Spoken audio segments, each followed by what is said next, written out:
Hello and welcome to Gin and Cake.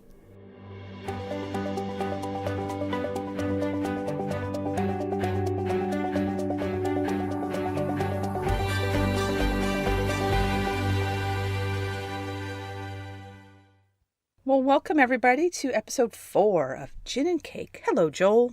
Hello, Sharon. How are you today? I am delightful. It has been a very productive day and I love that. Oh, good. Mine was too. Was it? Yeah. What'd you do? Something fun? Lots of multimedia, as usual. Yeah, and I did writing and same media. It's what we do. That's fine. I was gonna say I mostly like what I do, so I'm lucky that way. I like what I do too. We are indeed fortunate people. But it did not stop me from pouring a glass of what I'm going to call a pretty mediocre red blend wine. Oh. So I'm not going to name it. Let's not shame anyone. We don't need to do that. I think you should feel free. You might want to warn people away from the bad stuff. It's not bad enough to warn. You know what I mean? Okay. You know, I've had much worse, and in that case, I would be screaming their names to the heavens because I don't like to waste. So is it fair to say it's drinkable but forgettable? Exactly. So I'm not going to share that because it's probably somebody's favorite, and feelings will be hurt. And that's not what this show is about. No, it's not. Well, mostly not. More on that later. Indeed, some feelings get hurt, but we're going to save it for the end because right now we are going to talk about episode 4. It's desserts time, everybody. Mm-hmm. I know. Do you like dessert? I like desserts well enough. I have more of a savory tooth than a sweet tooth. Me too. But I do like desserts in small doses. And I'm pretty sure I would have a dose of everything that was made in this episode. It all looked pretty good, didn't it? It sure did. For our American listeners, let's just go ahead and clarify what a pudding is, because they're going to use that word a lot here. And in America, of course, that is a custard-based dessert that often comes out of a box. But in the UK, that's a either sweet or savory item, but also generically any dessert. You say, what's for pudding? That means dessert. Yeah, I was confused for a while when our friend Charles first moved to the States and referred to pudding, and I really did think he meant pudding, until I realized, oh, he's just talking about dessert. Yeah, that threw me a little bit too when I was in England many, many years ago, which was unfortunate because I happen to love pudding. I like a good custard, but okay, you get used to it. Oh, yeah. So with that in mind, I think we're going to go ahead and cue up the show and do a little countdown. Absolutely. All right. How about ready, set, play? It's week 4 of baking mayhem. Melon Sue in a lovely field. It's a beautiful field. It looks like a very sunny, summery day. It's probably, June when they're shooting this about now? They're in the 4th week. Well, they do mention it's the hottest day of the year for whatever year this was. Yeah. Okay, well, this is funny, though, because let's bear in mind that when they say hottest day of the year, I worked it out. It's 77 degrees. What? I just want to remind all our listeners, we're recording this in Florida. It's January 17th, and today it was 77 degrees.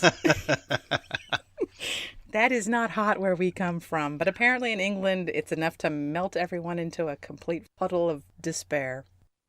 And also, they are in a tent, which I'm guessing has no artificial air conditioning, and they have ovens going, and so it's probably a lot hotter than 77 under the tent. Fair enough. You're probably right about that, so we'll be charitable and say it's very hot indeed, especially for English people. And we come right away to the signature challenge, which is to make a self-saucing pudding.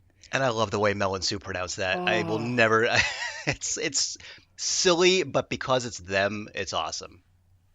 And there they go. They are loving this. Loving it. So, if you don't have the show yourselves, this is a cake or a sponge, which when you cut into it, pops out a liquid. So if you've ever had like a molten lava cake, it's that kind of thing. The outside's cooked and the inside's liquidy.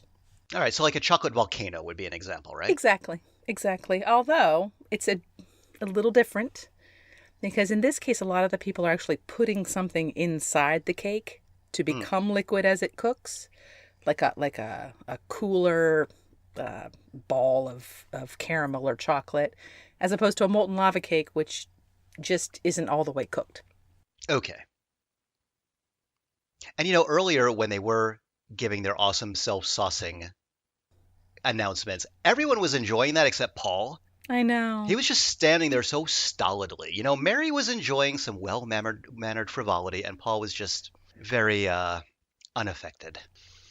You don't get a lot of laughing out of Paul. I've noticed throughout this series. He'll smile, he'll chuckle a little bit, but really, a full-on laugh or having a good time, that just doesn't seem to be his thing. I know, just lighten up. He's like a Klingon. I don't know. Klingons laugh pretty hard. Well, they do. Worf didn't very much, but the rest seem to. He did when you got him drunk with his own people. That's true. Or prune juice. Prune juice is the best. I'm going to back him up on that one. It's a warrior's drink. The warrior's drink. Oh, beautiful Martha. She's making something with peanut butter, which I don't associate with England at all. Yeah, that does seem like a very American thing to me, but that might just be my American bias.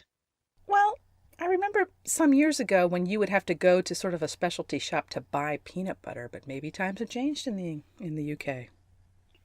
I mean, they're all probably making their own peanut butter by hand. Sure. She's not using a jar of Jif, is what you're saying? I hope not. Although Jif is fine. Jif is fine. It is fine. We grew up on it. Don't pretend you didn't. Yeah. I'm okay with Jif. Not so okay with Wonder Bread, but Jif is fine. I confess, we were a Peter Pan family. No, okay. Yeah, it explains so much.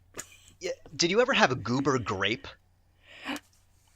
I know what you're talking about. No, I did not care for that at all. It just, the look of it kind of nauseated me. It really looked like some kind of unholy experiment. Yeah. And it was probably really tasty, but there was something about it that put me off. I was never a fan of grape jelly, period. So, something with stripes of grape jelly, no, didn't want to have that. And earlier, Martha reminded us all that she's in the middle of exams while all this is going on. It's amazing to me that she's even in this tent. Yeah, and I mean, how is she practicing, or is she practicing? Maybe she's just winging it episode to episode. I think she confesses one or two times that maybe she didn't practice as much as some of the others did. And yet she still turns out fantastic stuff time and time again. And I mean, the rest of them have, I think, jobs. Certainly most of them have families. I mean, this isn't like a vacation show like The Survivor or Amazing Race. Not at all. Not at all. So they are making all of this happen while they make their lives happen. And kudos to them for making that work, because it would just completely overwhelm me. And I think I read yesterday that they don't know the next week's challenges until they go home, at which point they get an email. Oh.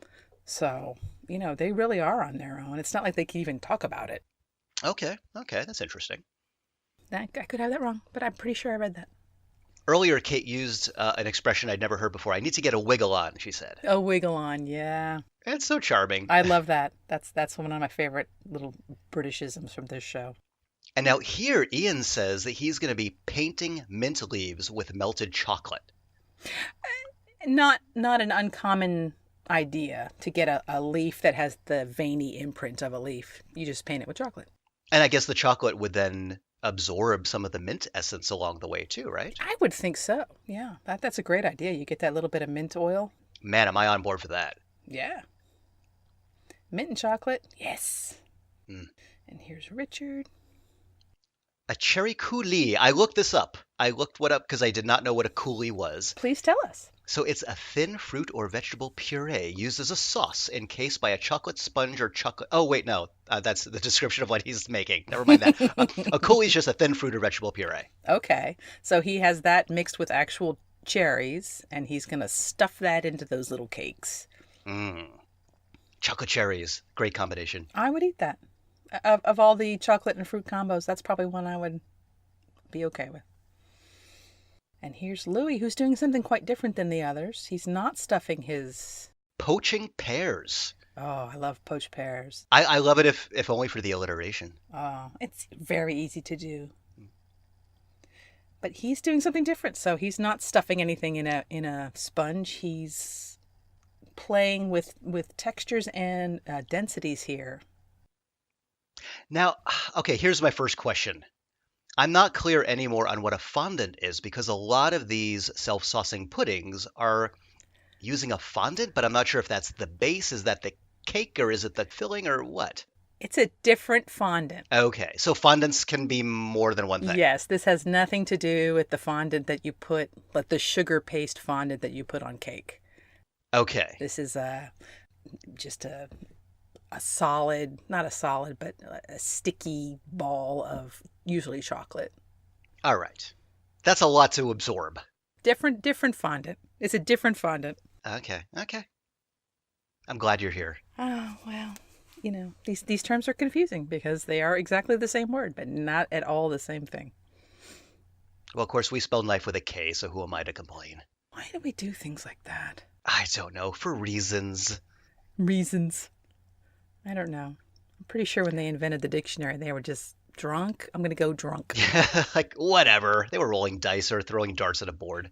We'll get most of them right, and we'll throw in a few ones and see if they go with it. And we did, because we're idiots. Now, earlier, Norman said he was going to go simple again. Why is he doing that? I don't know. I think he just loves his comfort zone, and he's going to stick with it no matter what he says about upping his game. Because, But he keeps saying he's going to up his game, and then he never does. that's what I'm saying. And you could tell they were disappointed. Sticky toffee pudding. And, they really want these wonderful British traditions, but they want them redefined for a modern era, and he just won't go there. But it's kind of interesting now. I'm thinking about say that because in a way the show itself is sort of redefining a tradition. True. Go with it, Norman. Go with it. You got to get with the program. Yeah. Now, and I'll say this about Norman's though. I'd eat the hell out of that. Yeah. It all looks wonderful. Oh, they all look wonderful. They all look wonderful. And now Diana said she's doing a traditional surprise pudding. Okay, so this is an experiment with density. So you put a lot of liquid into this sponge, and what happens when it bakes is the sponge puffs up, and the liquid, because it's denser and heavier, falls down. Okay. And so what you end up with, if you do it right, is this lovely puffy sponge with flavor, and then at the bottom you're going to get a layer of it basically comes out like lemon curd. It's a thickened lemon pudding, if you will. Okay, so I was going to ask, is this an exception to the soggy bottom rule? But it sounds like it's not, because it shouldn't be soggy. Or can it be? It's definitely wet. It's definitely Okay. wet. This is a completely different. You want that to be wet down there if you do it right. And then so now they're pulling them out of their little cups, and Ian, use a hot pad. He's a man. He is a man. He's doing it the man's way, but he's about to cry. So. And he was feeling some frustration there. I sure hope that doesn't come up again. Oh no, Ian never gets frustrated. Mm-mm. Oh, he's ambitious. What I love about Ian is he's out there, man. He's really willing to put it on the line and try some stuff. Yeah. Norman, take lessons. And there's everyone's lovely little cakes. And the proof is literally in the pudding this time. Ah, right there. Love that macro shot of the caramel. It's just so beautiful. And they do that in the tent, apparently. They make these things, rush them to the back, take pictures, and then they rush them back out for judging. Ah. So that's all done on the spot. I know Diana, again, looks like she's preparing herself for bad news. I know. That's right, Mary. Look at that. Look at Richard's beautiful little cakes. Yeah, he's crushing So it again. Gorgeous. Crushing it today. Yeah. And see, he looks nervous, but not Not shocked. what I've forgotten my word. I'm just going to stop talking. Well, he was nervous, but not in the way that Diana is. Like, she's expecting bad news, and he was more expectant rather than expecting bad news. Thank you for saying that thing that I wanted to say. Oh, thank you. It's been a long day. Chetna did pretty well, but her sauce absorbed into her sponge a bit. Wasn't saucy enough. And poor Martha's mostly exploded. Yeah. But I like this because it's, they are looking for perfection, but here they're going to acknowledge the parts that worked. Yeah. And yeah, you can't just stuff a ball of peanut butter in something. That's just, ugh. Oh, and Mary's complimenting, of course. Yeah, that's great. That's great. Sponge is good. If you do it good. See, I'm not liking the look of Louie's thing here. I don't. seems like the pear would be a real pain in the ass to cut through in order to get to everything. I want desserts to be nice and simple. Mm. Well, simple as far, all right, not simple, but work free. If it's poached correctly, you should be able to cut that pear with no effort. So, I mean, he's going that way, but, they just, as they said, it was too wet, and they called his sponge claggy, which is a great descriptor. I probably don't even have to tell you what that means. You can just think about it and think, oh, yeah. Yeah. And, part of it, too, is I'm not really partial to pear, so... Oh, I'll poach them in red wine for you, and you'll love them. Ooh, yeah, that's good. Oh, yeah, no, that's good stuff. Nancy's didn't melt, so she had that ball of fondant. That was a fail. And that was as nervous as I've seen her be when getting up to judge there. She's normally so confident, but not that time. But she's typically making things she can see. And in this case, the secret is inside, and you can't tell if it's good or not until you actually cut them open. And Ian did great. He sure did. I think Kate's look wonderful.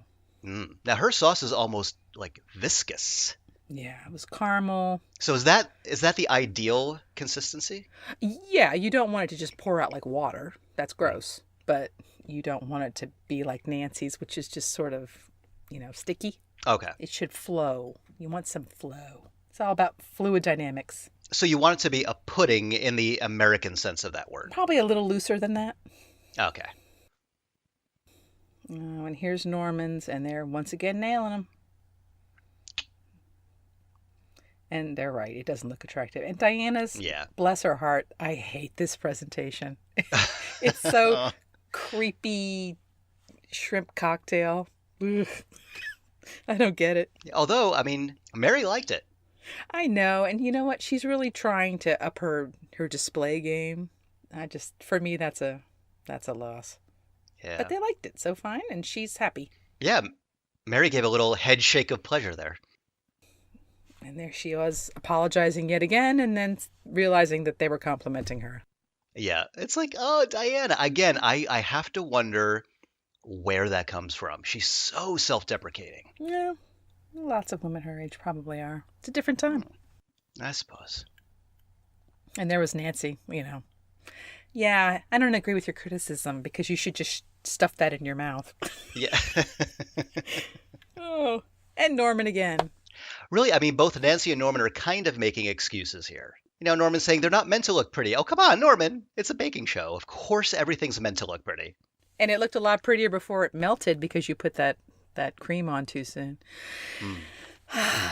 Norman. But yeah, I'm sure it was delicious. So here we are with the technical challenge. Ooh, and what could it be?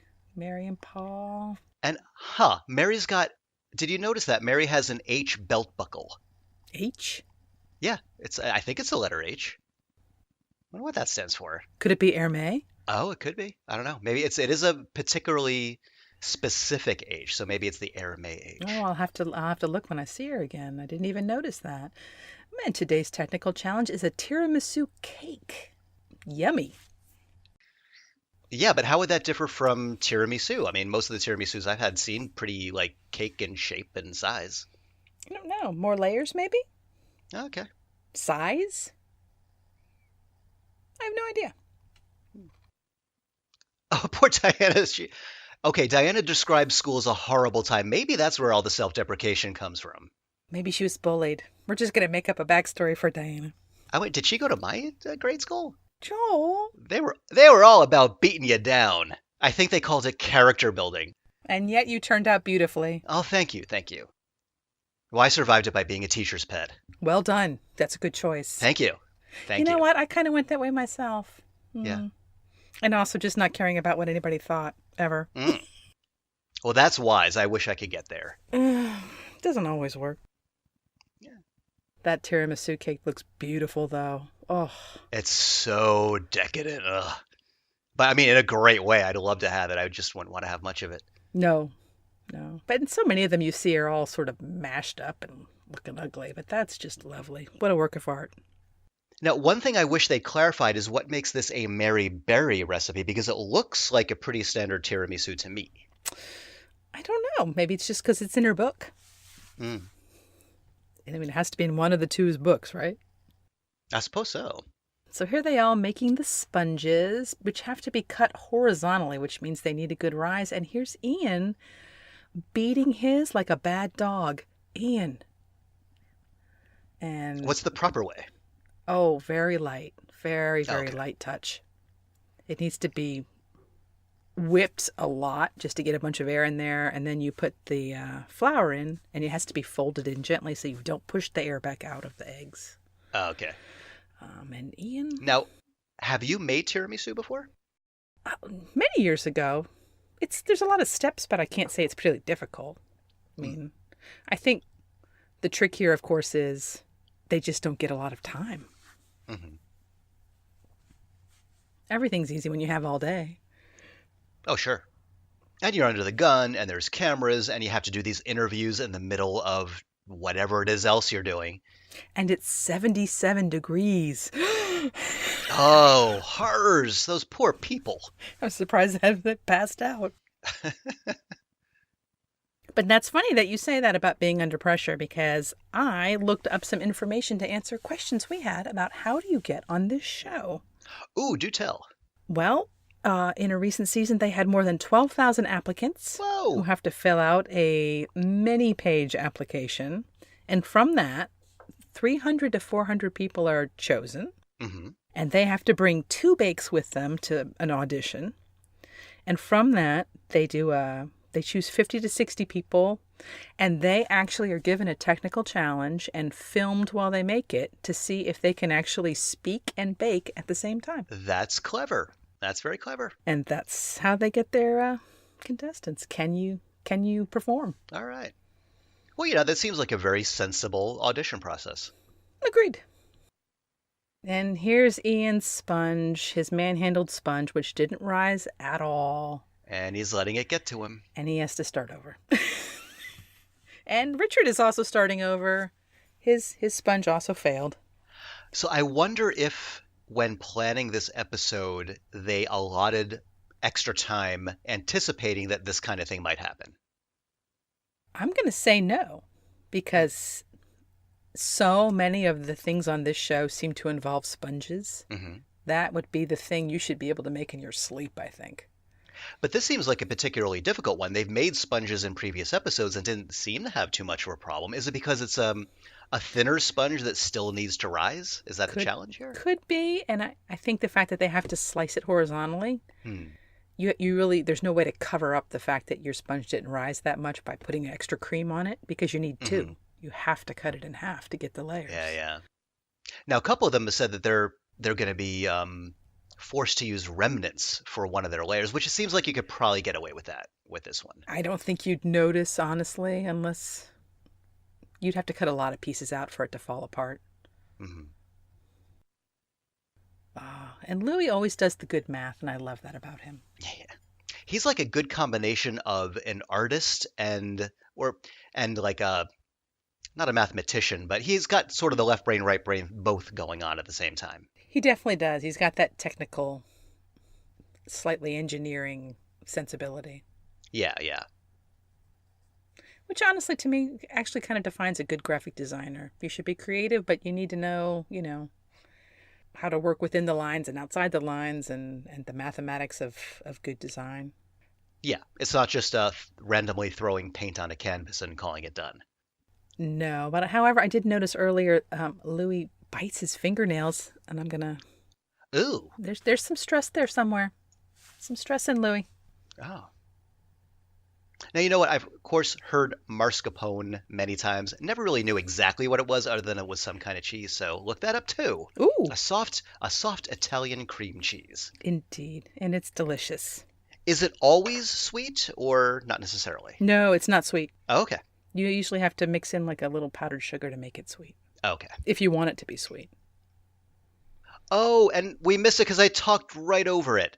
What? We missed the introduction of Baker's Crack as presented by Ian. I missed it. Oh, how did I miss that? Well, It's at the 21 minute and 45-second mark if you All want right. to backtrack later. I will later. I'm not going to make all of our listeners, I mean, feel free to scroll back if you all want, but we'll wait for you. We should put some screen grabs on the Facebook page. I like it. Well, he's wearing those skinny jeans. Yeah. He is probably the most stylishly dressed of any of the contestants, other than the host, perhaps. Well, I don't know. I like what Chet is wearing usually. That's a good point. Yeah, she's got it together too. And I feel Kate has the most stylish hair. Hmm. Oh, yeah. So it's a warm day. They're making stuff with lots of cream. Yeah, this is where that becomes a problem. Yeah, I think that's part of what's contributing to making them look pretty messy in general. Yeah, well, they just don't have enough time to sit. Normally, you'd put it in the refrigerator and let that firm up for hours, but Okay. no can do.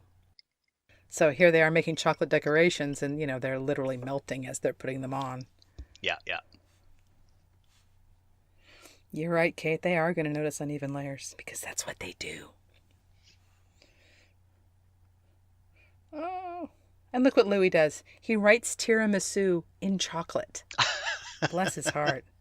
I feel like the entire time he was on this show, he was trying to live out his vision of making his bakery. Ah, Like, just experiment with some stuff.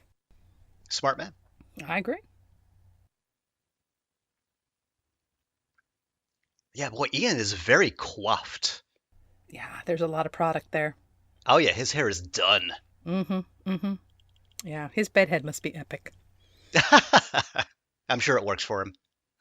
Well, it's working for me. Hmm.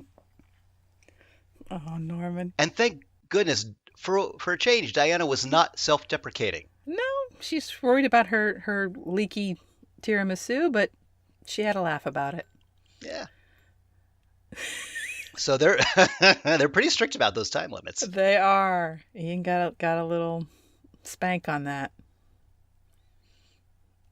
Now they all look pretty good. I mean, Yeah. slightly sloppy, but I'm going to call a lot of that weather. Generally, they look awesome for only having 2 hours to do it. And I like the fact that Mary's about to acknowledge the fact that it is a hot day, and she's taking that into account. Yes. Oh.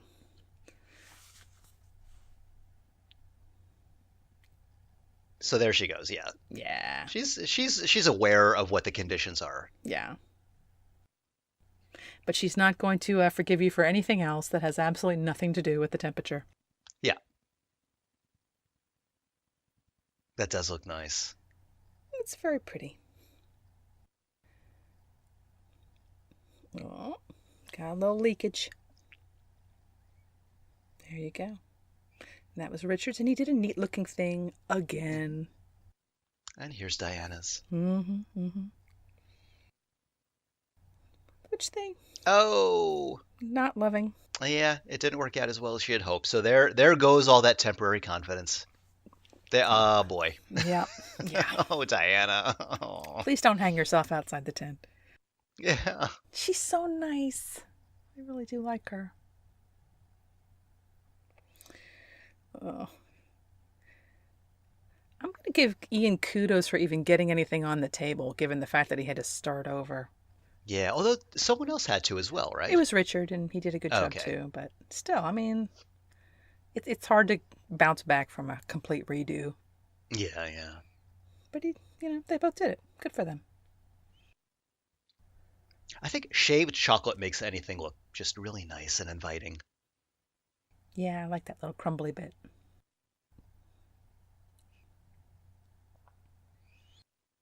Huh, that chocolate didn't wilt in the heat. Not too badly. Not too badly.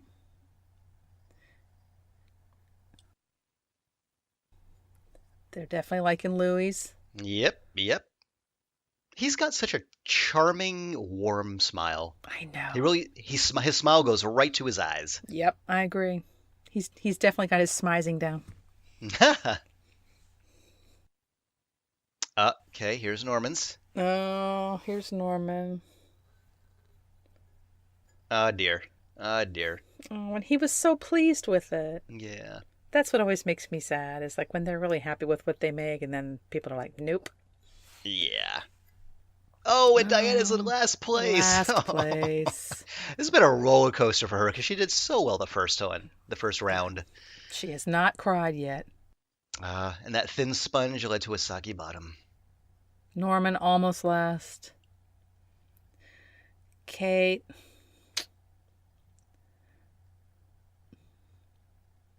And up they roll. But you know what? Okay, so the two that had to redo, right in the middle. Yeah. And it didn't seem like there were any complete disasters in this one. No, not really. Louie, nice work on number 2 there. And Martha, she won a technical. Who actually said earlier in the episode that she had made this before. Yes, she was the only person in the tent who had ever made one, and she's 17. Yeah. Oh, well, in this case, experience paid off. Yep. Unlike last week, when Jordan said he had made ciabatta before and came in last. Yeah.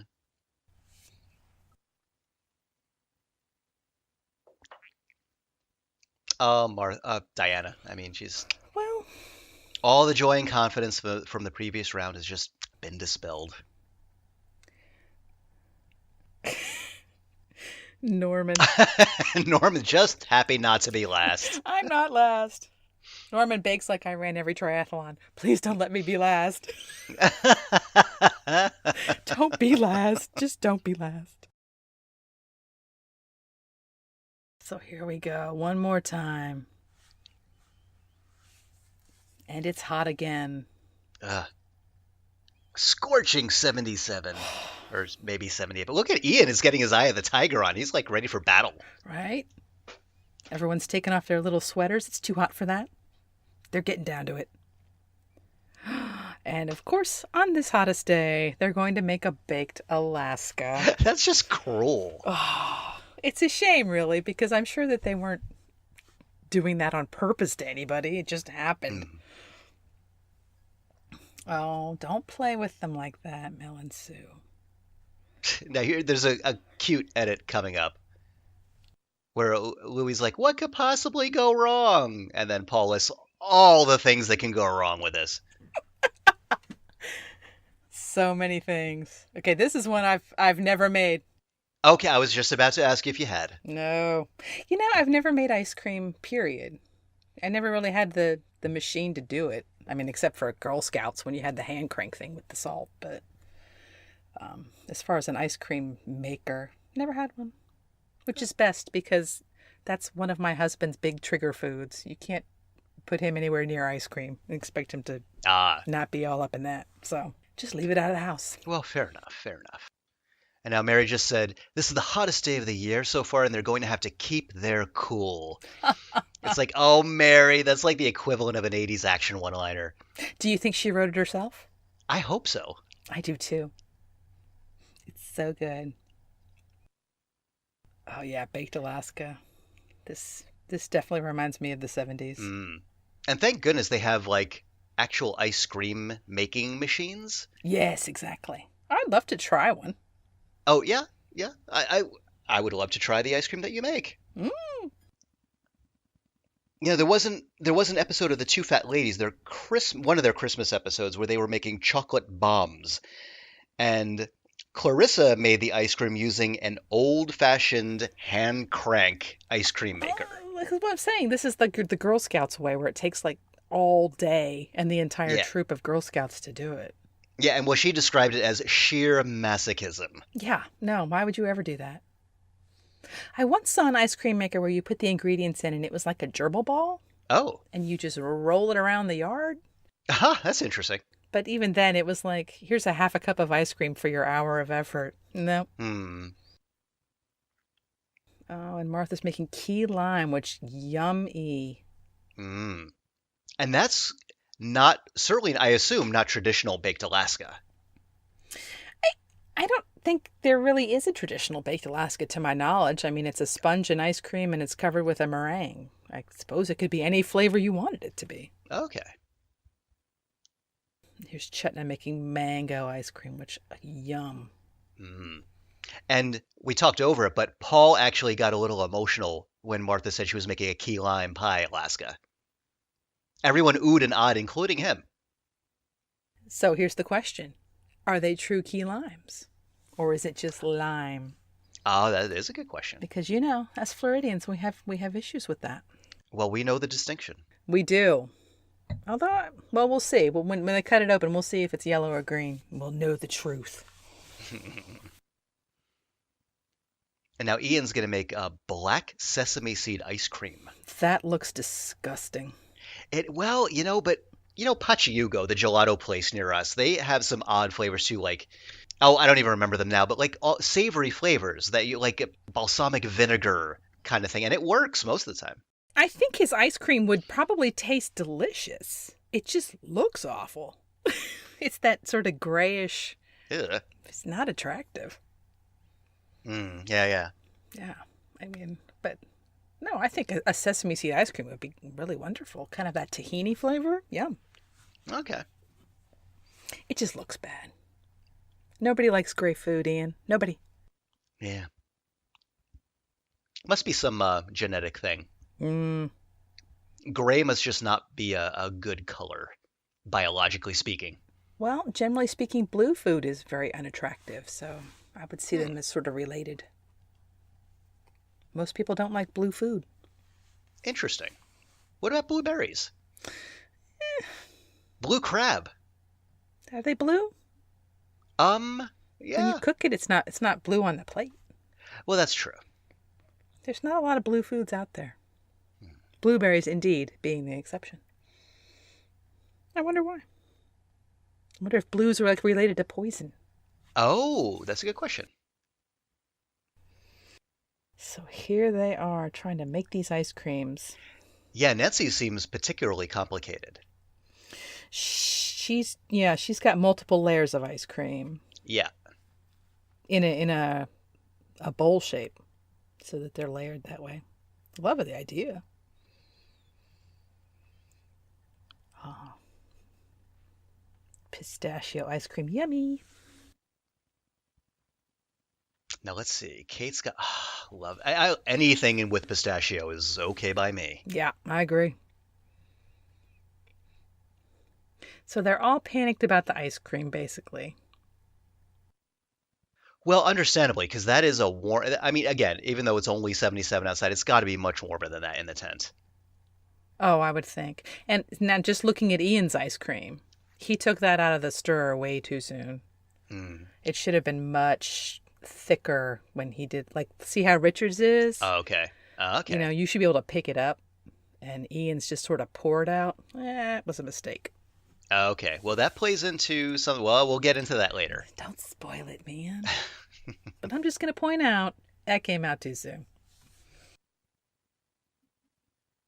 And so Richard's making a tiramisu baked Alaska, which sounds pretty good. Yeah. And very similar to what we saw in the last challenge. Yes, but a very different format, so that's fun. Yeah. Now, I did a little research on baked Alaska. And let's see. This is according to Wikipedia. The most common claim about the name baked Alaska is that it was coined at Delmonico's, a restaurant in New York City, by its chef de cuisine, Charles Ranhofer, in 1867, to honor the acquisition by the United States of Alaska from the Russian Empire. However, no contemporary account exists of this fact, and the name would not be used until some years later after the Alaska Purchase. Interesting. And Ranhofer himself called the dish in Alaska, Florida in 1894. Alaska, Florida? Yes, they said apparently referring to the contrast between its cold and hot elements. Okay, well, that's a horrible name. I'm glad they changed it. Well, how dare you say that as a Floridian citizen? That's a terrible name, Joel. The fact that I live in Florida, no. Maybe it sounds better if you're from another country. Or with maybe like a foreign flourish. Maybe if I was German and said it, it would be more interesting. It's also been referred to as a Norwegian omelette. Omelette? Yeah. Fascinating. Yeah. Well, thank you, Joel. Well, sure. I'm fascinated. I had no idea that it even went back that far. Oh, and in Hong Kong, it's known as flame on the iceberg. Okay, that's fun. Yeah. That is fun. It's right up there with special sauce and happy family. Buddha's delight. Flame on the iceberg. That's very poetic, actually. Mm. I like that a lot. Yeah. So they're baking their sponges and thereby making the room even hotter. Yeah, they're all freaking out now. But this is particularly challenging to have them do an ice cream challenge on the hottest day of the year. Well, and let's talk about these freezers that we're looking at. Apparently on the day, several of them were broken. So they were all having to share freezers. Yes. And our contestant that was kicked off in episode 3, Jordan, had some comments after this episode aired that, these are not commercial freezers. They're just everyday refrigerator freezers you'd find in a house. Huh. So they're outside and they're being asked to make, quality professional food on basically a commercial time frame, but they didn't get commercial equipment to do it, which, I think that's a fair criticism here. Yeah, I agree. Yeah, what I read is that there had been 5 functional freezers and then 2 of them broke. So now they're down to 3 that they all have to share. That's a lot of jockeying when you have all those pans. And it also means that the freezers are being opened far more than they would be if only 2 people were sharing them. So yeah, this is really kind of a recipe for disaster. Very punny. I liked it. Oh, thank you. All right. So we've got people doing cooked meringues. And here Sue goes into full-on flirtation mode. Well,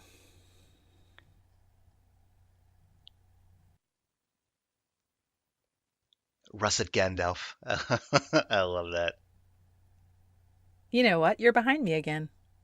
Am I? How is that happening? What's your time code? I'll tell you.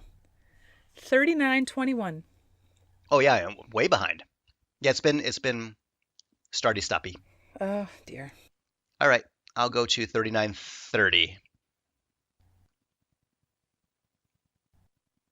Right now, I'm watching Louis two-fist blenders. I'm right there with you. Yeah, now that's impressive looking. That is epic. I mean, not only is he doing, Italian meringue, he's doing them with both hands. That's just amazing to me. So do you know your meringues? I know 2 of them thanks to this episode, meringue and Italian meringue. They're Swiss, Italian, and French. Okay. In this case, people are using either Swiss or Italian. And the difference being? Swiss is cooked over a double boiler. So you mix the egg whites and the sugar until the sugar dissolves, and then you beat it hot until it cools. And in Italian meringues, you beat those egg whites, and then you slowly drizzle in the sugar syrup while you're whipping them, again, until they're cool. And the reason they're doing this is, unlike a meringue you'd cook in the oven, these meringues are cooked and they're much stiffer so that they can be piped and shaped and then they won't melt. That's why they're doing it. Okay. Yeah, that's a lot of freezer doors opening and closing and opening and closing. That's what I'm saying. It's just, how many times have they done that? And they're not putting in cold food. It's not like you brought frozen stuff home. It's all hot. All right, now watch here, because here's where it happens. Or does it? Or is that a trick of editing? We don't know. Well, again, after the episode's done, I'll have a little bit more information on all this that I discovered. Okay, I'm pleased to hear it. But yeah, definitely somebody has taken Ian's ice cream. Took Ian's out and left it there. And I'm afraid it was Diane. It was Diane or Nancy. They were both there. They were both there. And so this is what comes to be known as Bingate. Bingate. The Bincident. Yep. That's great. I've seen them both. Yeah. And this is the biggest controversy the show had since Custard Gate, which I have no idea what Custard Gate is because I haven't seen that episode. Oh, that's coming up in a future season that we will be watching after we complete this one. Okay. And now, no, Ian, no, don't. No. And Sue tries to stop him. Ian has thrown his baked Alaska remnants in the garbage. And then leaves the tent. Yeah. Too bad. Really, it's such a shame. Yeah. And I don't know if you noticed it, but we got, I think the only time I've seen a member of the crew in camera, we get a quick shot of the boom mic operator as the camera follows Ian out. We do, which is amazing because I was looking up some production information, and apparently there's about 45 crew wandering around here. 45? And you never see them. Wow, that is impressive. It's very impressive. Yes, so here we all are freaking out, trying to get our meringues onto our ice creams, which are melting. And what a disaster. Everyone's having a disaster. Yeah. Okay, so now those cooked meringues could be Swiss, but they might be French too. Okay. Oh, and Chetna's is just, nope, not happening. It's just a mess. And here's Nancy producing another work of art. That is gorgeous. Love how she did that. Wow. That's not a creme brulee torch. That looks like a proper blowtorch. It is a blowtorch. That is a for real blowtorch. So what is it, just butane, or is it a more food-friendly fuel in there? I don't think so. I think it's just blowtorchy. Okay. Oh no, this one's collapsing. Yes, so Diana's freaking out. But, good for her for doing something different. And yeah, Ian. Everyone's upset. You can see how upset everybody is. But man, he is wearing some skinny pants. I told you. I mean, surprised they didn't just pop right off. Yeah, well, one can hope. Oh, and everyone's so sad. Yeah. So we come to the judging. Summer pudding, Alaska. Yes, which is beautiful. Now, she said she'd hoped it would look like a rainbow when it was cut in cross-section. Let's see if it is. Right, so she put her ice cream in a bowl and then put another one inside the indent. Okay. It's gorgeous, though. It really is. That's a work of art right there. Yeah, kind of a rainbow. Yep, it's a little melty. But, it's just gorgeous. And the way she striped that meringue by putting the jam inside the piping bag. It's genius. A beautiful effect. Now, here's Norman's. Norman, who, was going for a more normal kind of bake, not stretching his wings. Norman made vanilla ice cream. And that's just exactly what you'd expect. Well, it's vanilla. And it doesn't have enough vanilla in it, we come to find out. Ugh. So it's just not very flavorsome, I would imagine. Yeah. Well, and finally, Paul's just said it outright. Safety is failure in this show. Yeah. Oh, Diana Swan. Swan / sort of Viking boat. Really nice addition of the petals there, too. Yeah, it's a pretty little thing. If that's what those were, they looked like flower petals. I think they were petals. And again, she's got that hangdog expression. But here's what I'm going to think. The whole incident with Ian, she looks kind of devastated, like she's about to burst into tears from it all. Oh, yeah, that's a good point. That's just how I'm reading that. But I did like what Mary said. Hold your head up like a swan would. Yes, and of course she immediately looked like she wanted to cry. So, and see, that's subtle, Ian, but there it was for you. A little shade there. Yeah. Chetna had a disaster too, but it tastes wonderful and they're happy. And the thing is, if he had presented what he made, 2 of the 3 elements came out fine, and he probably would have stayed in and Norman probably would have gone. That's my guess also, because Ian had a good weekend up to this point. He was doing great. Yeah. And, clearly they're down on Norman right now. Oh, that looks green to me, not yellow. I think those are limes and not key limes. I don't think they're key lime. I'm going to be nice and say that they are, but I don't think they are. I wonder, do key limes grow in the UK? No. It's probably way too cold up there, right? Maybe in a greenhouse, but not in any quantity. Yeah. Now, most key limes come from Mexico now. Oh, really? Very few actually come from the Keys. Huh. Kate did well. And Richard's tiramisu. Looks pretty saggy. Sure does. But again, looks tasty. Ah. Mary loves it. She's That's a phrase I'm going to hang on to for the rest of my life. That's all right for me. she's so fun. Oh, and look at that. Paul says it was better than the technical challenge. That's pretty high praise. Nice work. And here's Louis, which looks tragic, but Yeah, it looks a mess. yeah. Well, no messier than anyone else's, I suppose. Oh, yeah. Yeah, I like that he used a sorbet. That's really nice. Sure looks good. It's even harder to keep that cold, though. And now, sorbet is non-dairy, is that correct? Or is it sherbet that's non-dairy? Sorbet has no dairy. Okay.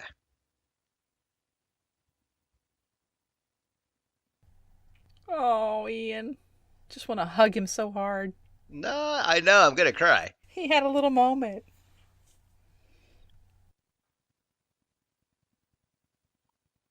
Now he has to fess up. But to Ian's credit, he doesn't blame anybody. Yes. He just says, I had some problems. Now, here he says he does regret his actions. Later on in the article that I found, he says he doesn't regret it because he really didn't want to present something that looked as bad as what he ended up with. Really? It's interesting. You could have at least presented it in bowls. It didn't have to look like anything. Yeah. Just said, here's the 3 items that I made. I just couldn't put them together. Sure. I mean, that's the time to put pride aside and at least give it a try. Agreed. And, but Mary, always so generous and just saying, Yes. you had this moment of madness and I know you're sorry about it and we still love you, Ian. Yeah, just being very gentle and maternal. Yeah. But so here's what I'm going to say about that ice cream. Should we talk about it or should we wait till the end? Oh, go for it. To discuss the Bingate. It was never going to get hard.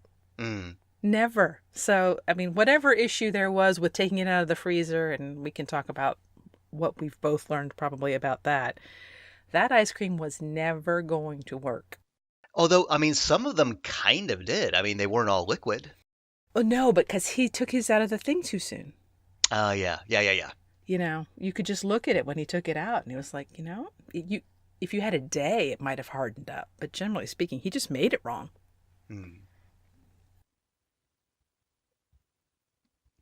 Oh, and here they are with this thing that's really never happened before, which is somebody didn't actually have anything. What do we do with that? Yeah, and there are mixed opinions about what they decide here. Yeah. But first we get our star maker. We need a star.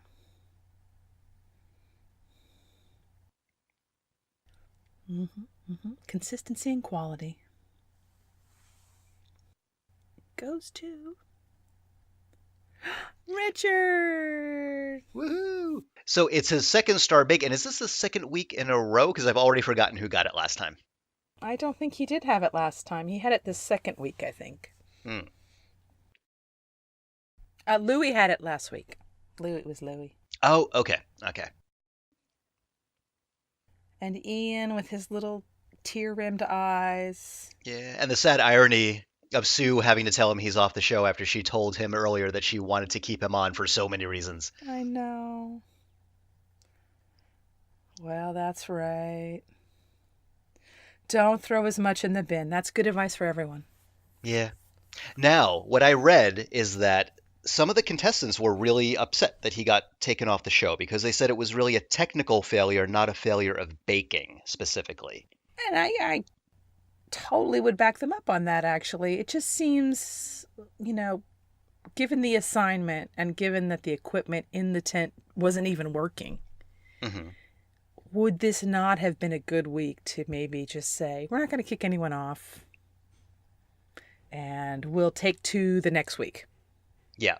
I mean, I don't have any problem with that. I think that would have been maybe a little bit more fair. So I found an article in The Guardian about this episode. Oh, yeah. And let's see.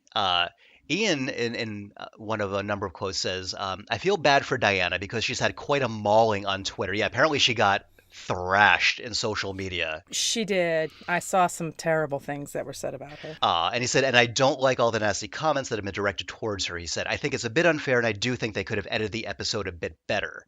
Now, what he says is, after I made meringue for the outside of my baked Alaska, I went over to the freezer to check how my ice cream was refreezing, as it had melted slightly on the outside just before I put it in. Then I realized Diana had left it out of the freezer. She moved it out of the way to put hers in. That was the reason it melted. I'm going to say, I mean, I wasn't there, and he can say that. The other comments I heard were from Sue, which said it was out for like a minute or less. Yes, I saw that as well. There's no way that melted in a minute. And when he was looking at it prior to this, when he was actually putting it in the mold, that ice cream was nowhere near set. I mean, it was liquid all over the place. Yeah. So the idea that it was just refreezing is kind of crap, I think. Yeah, yeah. We weren't there. This is very difficult to parse from an edit of a show, but Sure. Yeah, I'm sure the truth is somewhere between those two things, is my guess. But we will never know the truth. However, I will say this. Ian just got married a few months ago, and Diana was at the wedding. Oh, very good. Oh, that's so great. I love that. Whatever happened in that moment is not something that either one of them has considered to be a deal breaker as far as friendship goes. And of course, for his wedding, Ian made a baked Alaska. Oh, really? That's fantastic. Bless his heart. Yes, he did. And that's kind of wonderful. Oh yeah, I don't think anyone was suggesting that anything Diana did was out of malice. But Twitter certainly did. Well, that's Twitter. That, she was a horrible person who had conspired to do this terrible thing. For goodness, did they watch any of the shows, other episodes? She doesn't have a malicious bone in her body. I'm having a hard time seeing her being this conniving, backstabbing person when really she's so obsessed with even getting her own stuff right. Yeah, I mean, it's just, that's an outrageous, that's ridiculous. Ridiculous. It's beneath the show, I think, because this is not a show where that kind of thing happens. Yeah, and she does not seem to be the kind of person who would ever do that. No, I don't think so. It's not like you look, oh, Ian had a good day, I need to sabotage him. None of them at this point are really standing out. And if you're going to sabotage somebody, why would you sabotage Ian? He's not really in the lead here. Yeah. That makes no sense at all. Yeah, the article I read ends with, but he seemed to acknowledge the whole saga was something of a storm in a mixing bowl. Quote, in the end, it's only a reality show involving baking, he laughed. Well, bravo, Ian, for having some perspective. Yes, indeed. Well, I like him even more now. Yeah. Just for saying that. Good guy. Yeah. We're going to miss Ian, though. Going to miss you. That's for sure. Get big ginger Gandalf. So no more baker's crack in the future, I guess. Tragically, no. But, we have that golden 2 seconds. I'm going to go back and watch it. Yeah, I think you should. I think I will right now. And with that, thank you, everyone, for joining us. You'll be rejoining us next week. Or 2 weeks, I guess. 2 weeks, yeah. This is bi-weekly, right? We are bi-weekly still. Well, okay. Here again. Bi-weekly or semi-weekly or... Nope. What? No. Semi-weekly is twice a week. Oh. And bi-weekly is every 2 weeks. I am never, ever going to remember that distinction. Well, just think semi is half and bi is 2, right? Okay, I'll try. You can do it. But but in 2 weeks, episode 5, pies and tarts. Yummy. So I hope you'll all join us again for that when we'll try to find more weird things to talk about. Yes. As we watch our favorite show. Darn tootin'. Good night, Joel. Good night, Sharon. Good night, everybody. Thanks for listening. Bye-bye.